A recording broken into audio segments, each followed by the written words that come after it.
뛰고 자라고 이끌며 함께 크는 교회 주님 안에서 하나 되어 우리 모자이크 교회. 안녕하세요. 딥다이버입니다. 오늘은 출애굽기 2장 후반부터 4장까지 말씀을 통해서요. 그 이집트 왕자였던 모세가 미디안 목자가 되고 마침내 하나님께 부르심을 받는 그 아주 결정적인 순간을 함께 좀 깊이 들여다보려고 합니다. 여러분께서 보내주신 설교랑 또 묵상 자료들, 이걸 바탕으로 해서 이 여정의 의미를 좀 살펴보겠습니다. 먼저 모세가 미디안 광야에서 보낸 40년, 이 시간부터 좀 얘기를 시작해볼까요? 왕국에서 어떻게 보면 실패하고 도망친 거잖아요. 굉장히 좌절의 시간이었을 것 같은데 이게 그냥 도망만 다닌 건 아니었을까요? 네, 물론 인간적으로 보면 실패고 도피의 시간이었겠죠. 근데 이 40년이라는 시간이요, 하나님께서 모세를 이스라엘의 지도자로 이렇게 만들어 가시는, 뭐랄까, 필수적인 준비 기간이었다고 봐야 합니다. 미디안 제사장, 그 이드로의 사위가 되고 또 목자로 살아가면서 예전에 그 왕궁에서의 혈기나 뭐 자만심 같은 건 좀 내려놓고 겸손함, 또 인내, 이런 걸 배우게 되는 거죠. 아들 이름을 게르솜이라고 지었잖아요. 그 뜻이 타국에서 나그네가 되었다인데 거기서 모세의 심정을 좀 엿볼 수 있어요. 이 나그네 됨이라는 경험이 어떻게 보면 지도자 훈련의 핵심이었던 셈입니다. 아, 그렇군요. 모세가 광야에서 그렇게 낮아지고 있을 때 애굽에 있던 이스라엘 백성들은 정말 극심한 고통 속에서 신음하고 있었고요. 그리고 말씀에서는 하나님께서 그들의 고통을 보시고 아브라함, 이삭, 야곱과 맺으셨던 그 언약을 기억하셨다. 이렇게 기록하고 있어요. 이 기억하셨다는 표현이 되게 중요해 보이는데요. 네, 아주 중요합니다. 여기서 기억하셨다는 게 그냥 맞다, 있었지, 이렇게 단순히 잊었던 걸 떠올렸다는 의미가 아니에요. 그보다는 언약의 기초에서 이제 구체적인 구원 행동을 내가 시작하겠다, 이런 하나님의 적극적인 의지를 보여주는 표현입니다. 뭐랄까요? 하나님의 시간이 이제 임박했다, 이걸 알리는 신호탄 같은 거죠. 그리고 그 신호탄이 바로 호렙산 떨기나무 앞에서 터지는 거군요. 불은 붙었는데 나무는 타서 없어지지 않는. 와, 진짜 강렬한 장면인데요. 여기서 하나님이 모세에게 직접 나타나시죠. 맞습니다. 이걸 신학적으로는 신현이라고 하는데요. 그러니까 하나님께서 눈에 보이는 형태로 나타나신 아주 중요한 사건입니다. 그 꺼지지 않는 불꽃은 하나님의 어떤 초월적인 능력, 또 거룩하심, 이걸 보여주고요. 동시에 당신 백성을 소멸시키지 않고 지키시는 그 임재를 상징하기도 해요. 내 발에서 신을 벗으라, 이렇게 명령하시잖아요. 그건 이제 거룩하신 하나님 앞에 선 인간이 가져야 할 경외심, 이걸 요구하시는 거고요. 특히 하나님께서 자신을 아브라함의 하나님, 이삭의 하나님, 야곱의 하나님이다 이렇게 소개하시는 대목이 참 인상 깊었어요.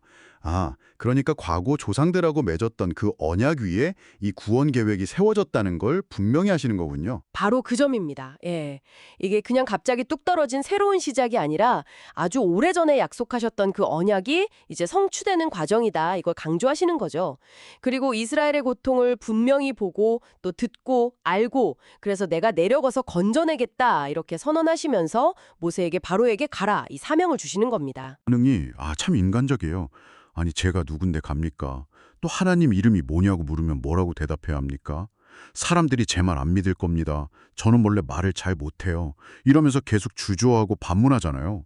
그 40년 광야 생활이 모세를 많이 위축시킨 것 같기도 하고요. 네, 그렇죠. 모세의 그 망설임 속에는 뭐 연약함도 있고 과거의 상처나 어쩌면 좀 두려움 같은 것도 다 녹아 있다고 볼 수 있어요. 근데 더 중요한 건 그 하나하나의 변명에 대해서 하나님께서 어떻게 응답하시냐는 거죠. 모세의 부족함을 막 꾸짖으시는 게 아니라 오히려 해결책이란 약속을 주세요. 내가 누구냐 이렇게 물으니까 내가 반드시 너와 함께 있겠다 약속하시잖아요. 사명의 근거가 모세 너 자신이 아니라 너랑 함께하는 나, 하나님께 있다, 이 말씀이죠. 그러네요. 하나님의 이름을 물었을 때는 스스로 있는 자, 에헤이의 아쉐레에헤, 그러니까 여호와라는 이름을 알려주시고요. 이게 하나님의 절대적인 주권, 또 언약에 대한 신실하심, 이런 걸 드러내는 이름이라고 하셨죠.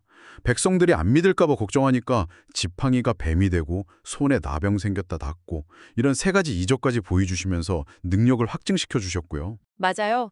그리고 말을 잘 못한다 이런 핑계를 대니까 누가 사람의 입을 쥐었느냐 이렇게 반문하시면서 내가 너와 함께하겠다 약속하시고 그래도 계속 망설이니까 결국에는 형 아론을 동역자로 붙여주시잖아요. 이게 참 하나님의 은혜라는 게 우리의 연약함에도 불구하고 어떨 때는 그 연약함을 통해서 오히려 역사하신다는 걸 보여주는 것 같아요. 그리고 또 혼자 하는 게 아니라 함께 하는 거, 이 공동체적인 협력의 중요성도 여기서 좀 볼 수 있죠. 마침내 순종하기로 한 모세가 하나님의 지팡이를 손에 들고 이제 애굽으로 갑니다. 근데 가는 도중에 아들의 할례 문제 때문에 큰 위기를 겪잖아요. 이 사건은 좀 갑작스럽게 느껴지는데 어떤 의미가 있을까요? 이 할례 사건. 이게 사실 굉장히 중요합니다. 하나님의 그 큰 사명을 감당하기 전에 언약 백성으로서의 정체성 그리고 순종이 얼마나 중요한지를 다시 한번 일깨워주는 뭐랄까 경고 같은 거예요. 하나님과의 관대가 먼저 바로 서지 않으면 아무리 큰 사명이라도 감당할 수 없다. 이걸 보여주는 거죠.